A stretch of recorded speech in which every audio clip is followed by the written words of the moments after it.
L360 എന്ന സിനിമയുടെ shooting ഒരു ചെറിയ ബ്രേക്കിന് ശേഷമായിരിക്കും ഇനി ആരംഭിക്കുക.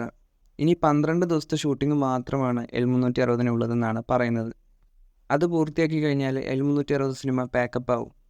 L360 ലൊക്കേഷനിൽ ലാലേട്ടൻ വൈകാരികമായിട്ടാണ് സംസാരിച്ചത്. ചില സിനിമകളോട് ഒരു സ്നേഹം തോന്നും. അത്തരമൊന്നാണ് ഇത്. പിരിയുമ്പോൾ ഒരു സങ്കടമുണ്ടാകും. അല്പം സങ്കടത്തോടെ ഞാൻ പോകുന്നു.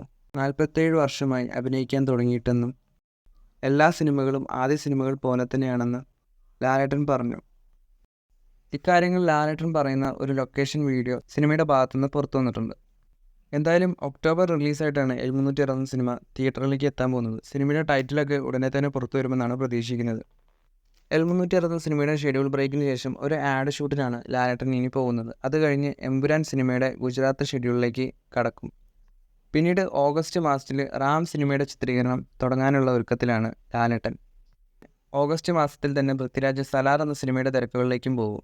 സ്വാഭാവികമായി ലാലേട്ടൻ റാം എന്ന സിനിമയുടെ ഷൂട്ടിങ്ങിലേക്ക് പോകുമ്പോൾ എമ്പുരാൻ സിനിമയുടെ ഷെഡ്യൂളിനും ഒരു ബ്രേക്ക് ഉണ്ടാവും. കൂടുതൽ ലാലേട്ടൻ സിനിമകളുടെ അപ്ഡേറ്റുകൾക്കായി കാത്തിരിക്കുക.